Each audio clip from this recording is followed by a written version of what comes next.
Friends, తొలకరి వర్షాలు start అయినాయి కదండి. మళ్ళీ ఫ్లవరింగ్ అనేది ఎంత అద్భుతంగా మా గార్డెన్లో వచ్చేసిందండి. దానికి నేను నా గార్డెన్లో ఉన్న ప్లాంట్స్ అన్నిటినీ రీఛార్జ్ చేస్తున్నానండి. మనము రీఛార్జ్ చేయడం వల్ల మళ్ళీ మనము ఈ రైనీ సీజన్లో గుత్తులుగా ఫ్లవర్స్ అనేది తీసుకోవచ్చు. రోసెస్ కానీ మందారాలు కానీ అప్పుడే నాకు గుత్తులుగా పూస్తున్నాయండి. దానికి నేను ఆర్గానిక్గా లిక్విడ్ ఫర్టిలైజర్స్ తయారు చేసి ఇస్తూ ఉంటాను. ఇవాళ నేను చూపించబోయే లిక్విడ్ ఫర్టిలైజర్ ఏమంటే మామిడి పళ్ళతో అండి. అంటే బియ్యం కడిగిన నీళ్ళు తీసుకుంటున్నానండి. ఈ బియ్యం కడిగిన నీళ్ళను నేను 2 days నుంచి అలాగే ఉంచానండి. దీంట్లో ఇలా కుళ్ళిపోయిన మామిడి పళ్ళు మంచివే వేయాల్సిన అవసరం లేదండి. ఇట్లా పనికిరాని మామిడి పళ్ళతో కూడా మంచి ఫర్టిలైజర్ అయితే మనం తయారు చేయవచ్చు.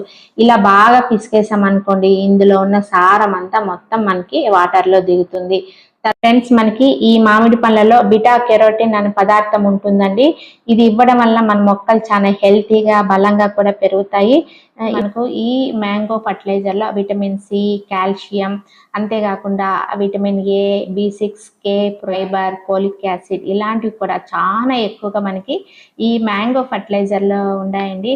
మొక్కకు మనము ఇలాంటి బలమైన ఆహారం ఇవ్వడం వల్ల మనకి ఫ్రూటింగ్ తీసుకోవడానికి, ఫ్లవరింగ్ తీసుకోవడానికి చాలా అవకాశం ఉంటుంది. 1:4 రేషియోలో మన మొక్కలకి ఇచ్చామనుకోండి, ఈ రిజల్ట్స్ అనేది అంత ఎక్కువగా ఉంటుంది. కూడా నేను ఇలాంటి పీల్స్ ని ఇలా గోతులు తవ్వేసి మొక్కకు దగ్గరలో కాకుండా ఇలా దూరంగా ఇలా పెట్టేస్తూ ఉంటానండి. ఎందుకంటే మంచిగా మనకు కంపోస్ట్ అయిపోతుంది. చూడండి ఎర్త్ వామ్స్ ఎంత మంచిగా ఉన్నాయో కదా నా గార్డెన్ లో. మనకు ఈ వానపాములు అనేది అంత ఎక్కువగా గ్రో అవుతాయి అన్నమాట. మనం ఇలాంటి కిచెన్ వేస్ట్ పెట్టడం వల్ల ఉంటుంది. చూడండి నాకు రిజల్ట్స్ అనేది ఎంత మంచిగా ఉన్నాయి కదా. ఇట్లాంటి పీల్స్ నేను కంపోస్ట్ గా అట్లా గుంతలు తీసేసి పెట్టేస్తూ ఉంటానండి. మంచిగా కంపోస్ట్ అయిపోతుంది. ఆ కంపోస్ట్ వల్ల వానపాములు కూడా మనకు రెడీ అవుతుంటాయి.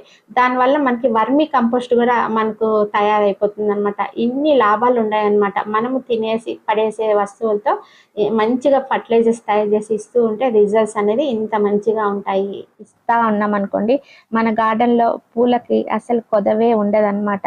ఈ వీడియో నచ్చినట్లయితే లైక్ చేయండి, షేర్ చేయండి, సబ్స్క్రైబ్ చేయండి. Wish you A happy gardening. Thank you.